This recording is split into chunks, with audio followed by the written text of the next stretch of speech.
spotlighting the very best in Geneva College Golden Tornado Athletics. This is Tornado Tuesday.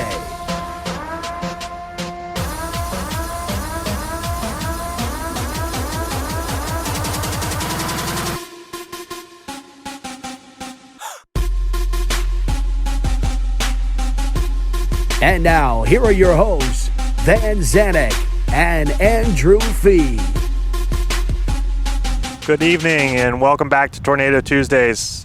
I'm Andrew Fee alongside Van Zanik on this beautiful summer day out here on Reeves Field. Well, I'm going to sit here with my hands in my pockets because it is blustery, to say the least. So the producer to my right here is making us do this outside for social distancing reasons. And that's fine, but it's freezing. It is very cold, I will say. That's why I brought my coffee. But we're looking forward to today's show. We have Sports Information Director Chris Mathews coming up on the interview. And, you know, I'm always interested to talk to SIDs because I think they have a very interesting job in the department.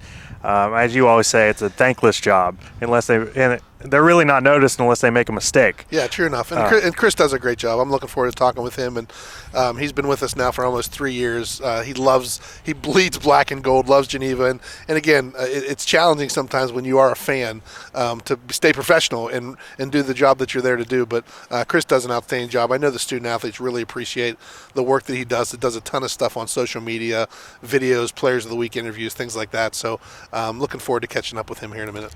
And it's homecoming week, Van. I mean, it's going to look a little different. You know, most of it's virtual except mainly our golf outing, which is coming up on Friday with the 37 foursomes that we have. So really excited for that. And this week, you know, yesterday, men's basketball, women's basketball started practice. So this is an exciting time. They're basically the first sport to go in season, in season according to the NCAA. So talk about kind of what that means and, you know, how you feel about that. Yeah, the NCAA has sent several documents. It seems like things change on a weekly basis. But most recently, because basketball is technically in season, although they're not going to be competing until after the first of the year based on the PAC decision from the presidents, they are still in season as practices. So as it goes, there is a testing protocol that is in place. And so we will be testing a percentage of those student athletes, both men's and women's athletes, throughout the rest of this semester up to Thanksgiving when we break for the semester. So we will be testing them every other week just to kind of get a faction of the group to make sure everyone's staying healthy and doing what they're supposed to be doing, just basically out of a precaution for those groups. And so we will be doing that. And then once we get to the second semester, still a lot to be determined. The protocols that are set right now for in-game competition call for testing 3 times a week for basketball. And that's a hefty ask for schools of our size. And so we'll see what happens down the road. I know our presidents are discussing it of what maybe we can do as a conference and things like that. So we're going to do whatever hopefully we can do to get them back on the court and get everyone back playing in the second semester. So still much to be determined, but it's nice to see the basketball out there and signs of winter already upon us. Yeah, as we shiver. But yeah, you know, it's a financial commitment for sure for basketball, for the testing, but it's what we want to do to keep the athletes safe. But, you know, it reminds me that we started on October 1st, we started our Geneva Strong Storm On campaign, which is running now. And it's really great to see some alumni giving back, making videos and posting them on social media about what Geneva athletics mean to them. And I'm just really excited about how that campaign is hopefully going to reach its goal later this month. Yeah, it's a really great format that actually you started looking into, and we were able to make it work. Got approval to do that. We got all of our coaches on board with putting videos up there and making appeals to their student athletes. And you're right, it's nice to see some of the student athletes that we haven't heard from in a while post videos and really talk about their experiences when they were a student here. And that's really what it's all about, is trying to give the current student athletes the same experience that those had when they were here. So we do have needs. We have a lot of resources that we need, and so hopefully we can reach our goal here this month. And again, looking forward to the golf outing this weekend as well to do the same. Well, we'll be right back with Sports Information Director Chris Mathews. All right, welcome back to Tornado Tuesdays. We're joined with Sports Information Director Chris Mathews. And my first question, and Van, you can answer this one as well, being a former SID. For those watching at home, and myself, what is a Sports Information Director? I'll let you answer first, and then I'll tell you what it used to be back in the archives whenever I used to do it. Well, I tell people I'm primarily, to label it in more professional type of terms, sort of the PR arm of the athletic department.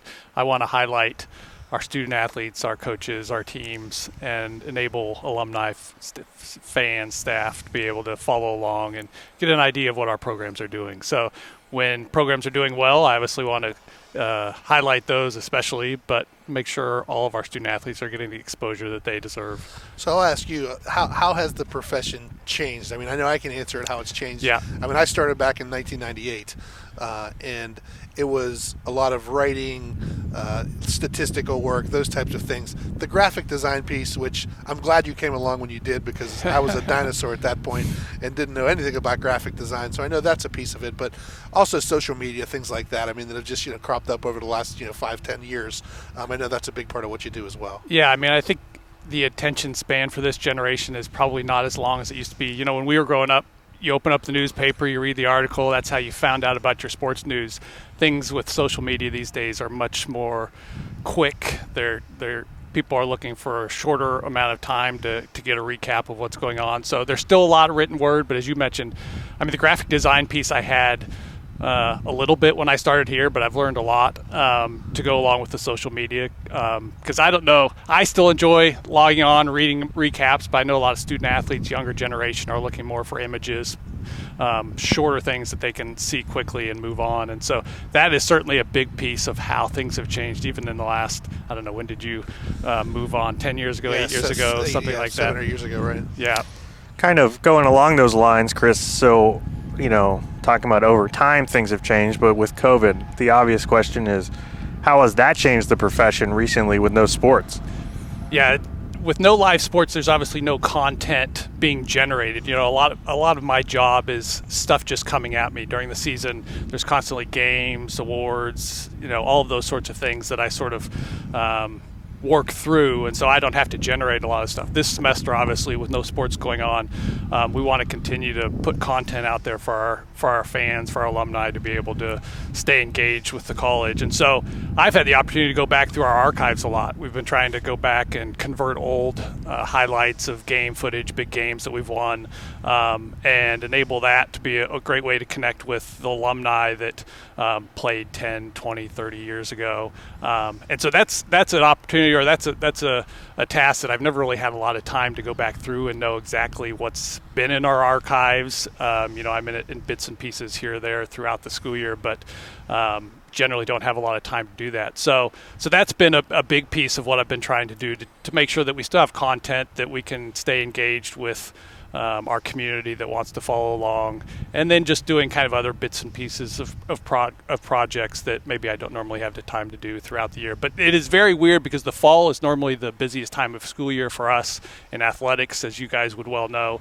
And so, typically during the fall, I'm working 60 hours a week easy, 6 days a week. And this semester it's been more of a, the 8 to 5 sort of schedule, because there's not a lot of things going on outside of normal working hours. So I look forward to having sports again. It makes my life crazier, but it's what I enjoy doing. It's why I'm here. And so hopefully things come second semester can kind of fall into place and we get those things going again, because I know I'm not real excited to look at on a field right now, so I'd rather have student athletes out here running around. I'm glad you said it. Yeah. I'm glad you said it. Well, I mean, you talk about 60 hours a week. I think in March you'll be looking for a 60-hour week. I mean, if things go as planned with the schedule that we're getting ready to put together, it's going to be quite a crazy springtime for you. And again, I mean, as athletic directors, we talk through those types of issues. When we talk about personnel, sports information being one of them, athletic trainers being another, we have limited resources in those areas, and so trying to put schedules together. Talk a little bit about your staff. I mean, you're basically a students you have, right? Yeah, I have a group of usually 4 or 5 students that particularly help me during game days. That's when I need the most assistance at games. They'll sit up in the booth or in the box with me and assist to make sure we get the stats all kept. Occasionally I'll have a student that enjoys doing some graphic design work or something that I can employ during the school week and assist me in some of those things. But I rely on those guys a ton, and I've got I lost a couple of students that graduated last year, so I've got 2 or 3 more freshmen that are coming in that I'll need to get trained and up to speed. But that's really who I rely on a lot throughout the school year to make sure that we're getting to events that we need to stat, particularly when there's multiple games going on at the same time. Doesn't happen a lot. Typically, it may happen in the spring more often than we normally do. And so I'll rely on those guys to get to, if there's a soccer game and a volleyball game going on at the same time, to make sure we cover one of those while I'm at the other one. But it is a juggling act. And as far as the spring, I mean, we're just going to have to figure it out as we go. I mean, you try to plan as best you can to make sure everything is covered, but this is a little bit unprecedented territory for all of us. And so figuring out exactly how that'll work with all sports essentially going on, mostly at the same time, will be a bit of a challenge. But I'm looking forward to sports. So if that's what it takes to get sports back, let's do it. Well, let me ask you. This is a tough question. So, what's your favorite sport?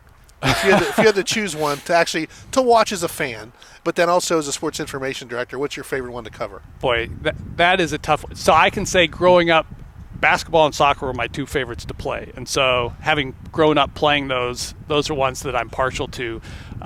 Football's always great. But I enjoy all sports. So answer the question, Chris. Answer the question.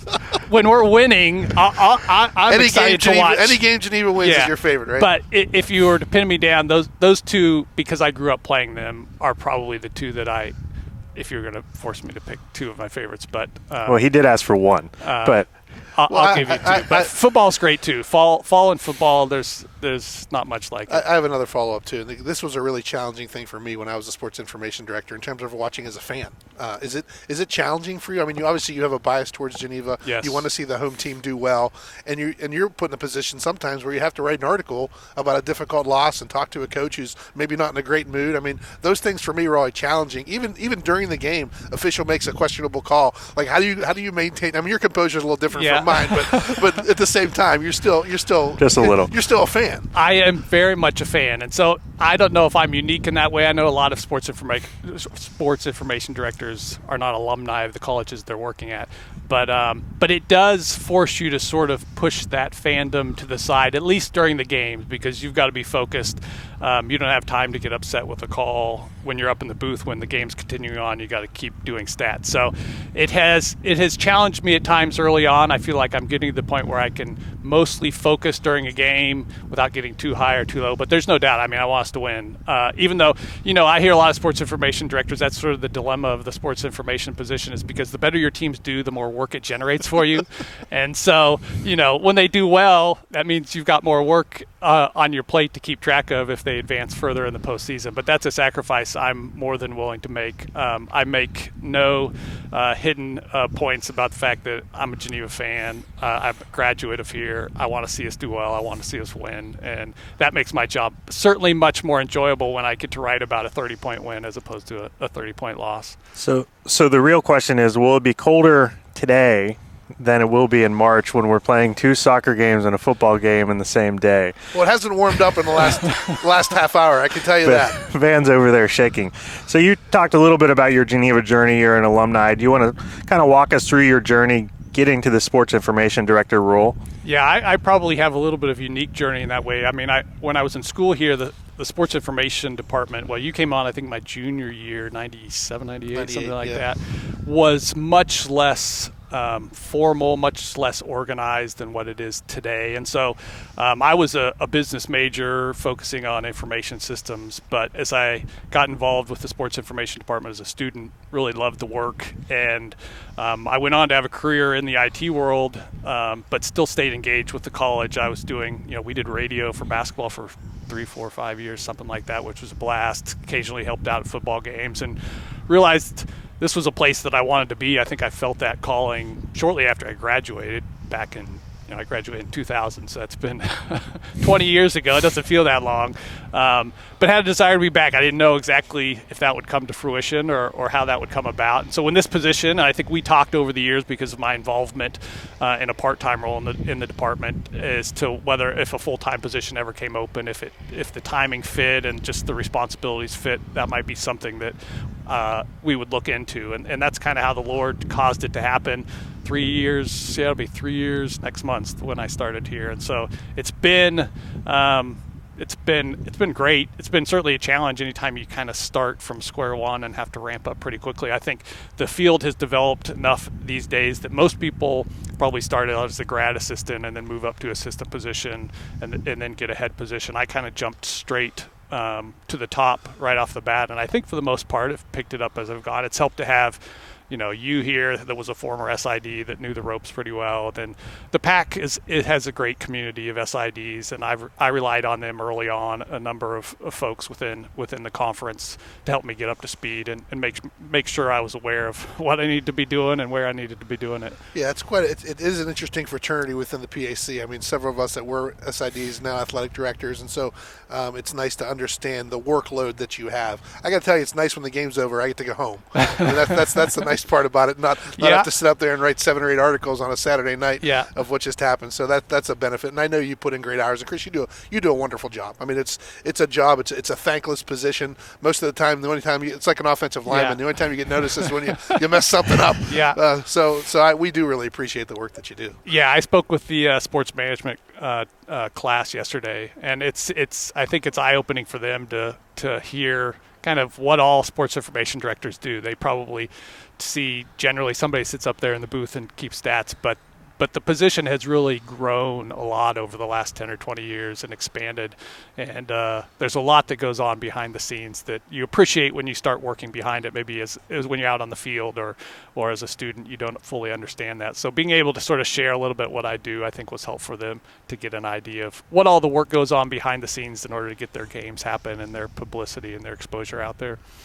Well, Chris, thanks for spending some time with us today on Tornado Tuesdays, and we're grateful for your work for our department and our campus. So thanks. All right, thank you.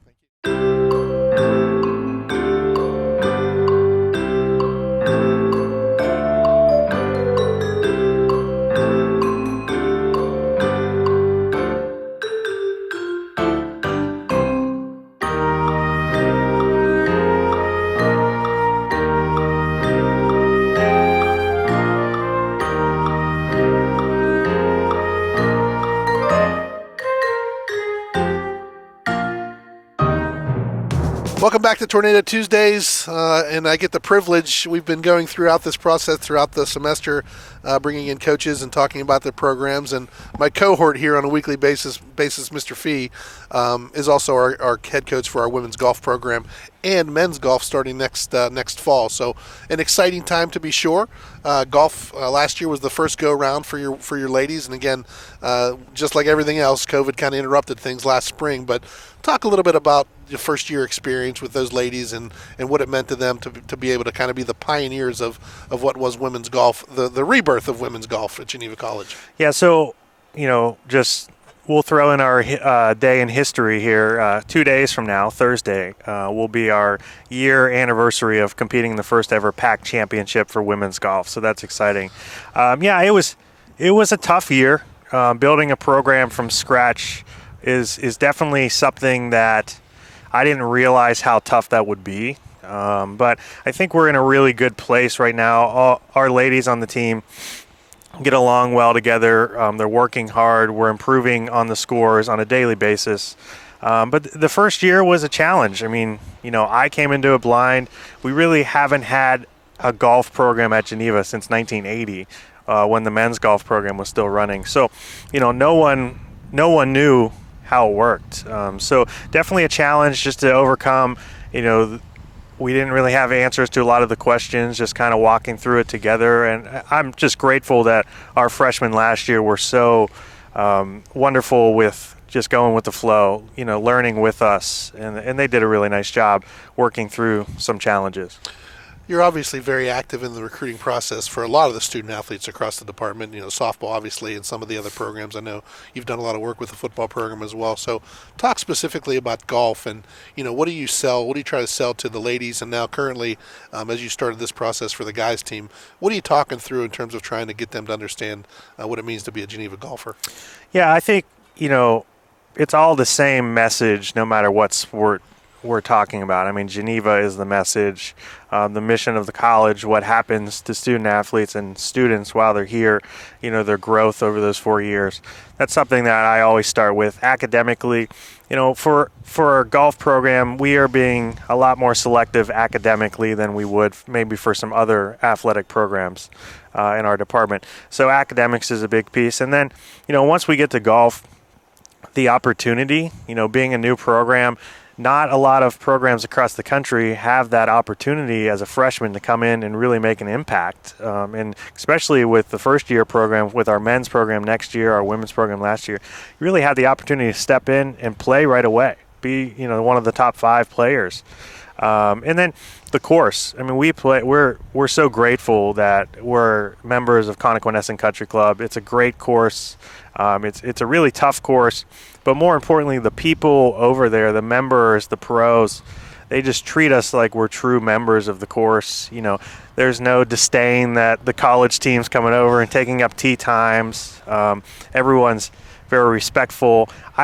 What I like so much about it is I can say to the ladies, go over and play and not worry about anything. I feel comfortable with them being over there, and I know they're going to be looked after and taken care of when they go out. So, I think the course is a big selling point. And then our department as a whole. I mean, our coaching staff is so supportive of all the other sports. And I always say to recruits, you're not going to walk down the hall and another coach not stop you and say, how was the golf match? How are you doing? And I think, obviously that looks a little different with COVID right now, but, that's something that is a really, I don't want to say selling point, but a really nice thing when you're a student athlete at a college to have other coaches embracing your program and asking how you're doing. And I think maybe one of the unique pieces of the COVID thing with golf is, the golf really, other than initially kind of shut down, but, golf's the one sport where you really expect your athletes to still be going out and playing and working. And, other than the course differences, it doesn't really change a whole lot. Yeah, I would say the only tough piece is everyone in the country is saying that. So the tee times are much more limited than they were last year. We can't just show up at the country club and say, we're going to play 18 holes. We have to worry about pace of play a lot. We have to call for tee times because, all the courses are packed. Everyone's playing golf. And I think, looking at the decision from the President's Athletic Conference, I think it was a good decision. It was just tough because not a lot changes for us when we're playing and when we're not. We're still driving to the course. We're still playing at Connequanescent just like we would in season. But I think, socially distant opportunities on the course are great. I mean, there's no reason, especially now where you don't have to take out the pin when you putt. There's no reason that you really have to come in contact with anyone, especially when you're walking. So I think it's been a great sport for us and like tennis to really practice safe procedures and play our sport. How is the men's golf recruiting coming? What's your expectations for next fall for that group? I know, coaching 2 sports at once, and it's not uncommon. We have other coaches on the department doing it, but I'm sure it'll be new to you as well. So talk a little bit about the formation of the men's program. Yeah, I think, when you look at building the women's program, there was a lot less high school female golfers than there are males. So initially, that made me feel a little more comfortable because, we ultimately have a bigger base of recruits. But I really think also the time we announced that we were starting the program for the women's program was a little late in the process. A lot of these higher academic students are looking to make a decision a lot earlier in the process. So we did announce our men's program much earlier than our women's. So we've had a lot of time to build relationships, and now we're getting into those conversations of, hey, are we in your top 3? Are we in your top 5? Are we in your top 2? And we have a really good, solid base. I don't know if I could put a number to it, but really good golfers. My idea with the women's program was like, let's get off the ground. Let's try to compete at the bottom of the conference, and we'll build off of it. My idea for the men's program is really let's come in and be in the middle of the conference. We've had time to recruit, and I think we can do that with the recruits that we're close with already and the ones we're talking to that I hope will come through in the long run. Last question. what's the landscape of the PAC look like for the women this spring when hopefully we do get to compete? Where do you think you might fall? What do you think in terms of I know you brought in a bunch of freshman players that you're really excited about. So talk a little bit about expectations for this spring. Yeah, it's tough. I mean, everyone else moving to the spring season, it's an adjustment. But for golf, I'm really concerned with it because the season's going to be short. I mean, by the time the weather breaks, the course is in good shape. Our conference championship's scheduled for the middle of April. So it's not going to be a long season. So we're trying to put a lot of work in this fall, and hopefully we don't lose all that skill development over the winter break. My hope is that we're still going to hit into nets and practice indoors. But I think, we finished 7th out of 8th in the conference last year at the conference tournament, which was tough, but it was good not to be at the bottom. I'd really like to be around the middle. I think on a really good day, we can get near the top with our top 5 right now. I think on a bad day, we could be near the bottom, though. So it really ultimately is going to how do we play that day of the conference tournament? And that day is really, or those 2 days are really the only thing that matters. I appreciate your time. It's a good week to have you. It's going to lead right into our golf outing on Friday, and obviously we're actively involved in that. And so we're looking forward to being out of Connequanescent on Friday and getting all those alumni folks back and getting out on the golf course as well. So thanks for your time. Well, thanks, Van, and thanks for the dedication of bringing golf back to Geneva. I think it's really an important program for us. It fits our mission, and I think the student athletes that are playing golf right now are good fits to Geneva. So. Awesome. Welcome back again to Tornado Tuesdays. We're getting set to wrap up today's show. And again, thank you for the time talking about golf. That was great. And Chris Mathews, again, very interesting. I think very enlightful for folks to understand exactly what happens in the life of a sports information director. Yeah, I mean, even for myself, it was insightful for me. I mean, I work closely with them on a daily basis, and especially during that transition from our last sports information director, and a couple times Chris had to be out for some things. I've gotten to dive into that position more than I wanted to with your help, but no, he's doing a great job, and like you said multiple times, he is so black and gold. I mean, he just loves Geneva College, and his kids are so disappointed they can't be down here because of COVID. They just love being around too, so it's a great thing. But I'm looking forward to next week's break. Fall break. We get a fall break. We have our fall break. Our students didn't get a fall break, but we're going to take a fall break. Yeah, and then we're going to come back the following week with Coach Wendy Smith as volleyball's been practicing, and we get to talk to her about her spring schedule. I think she's really excited to talk about that in front of the camera.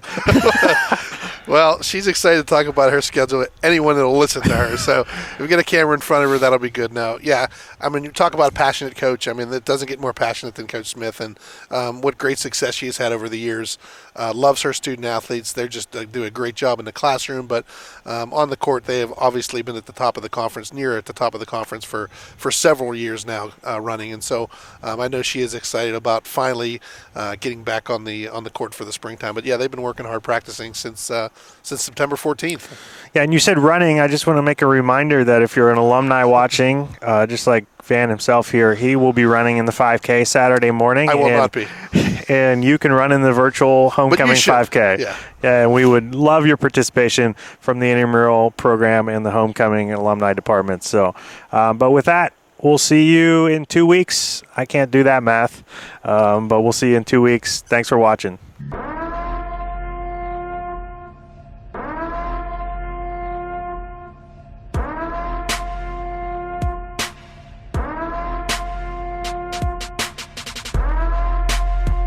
Spotlighting the very best at Geneva College Golden Tornado Athletics. This is Tornado Tuesday.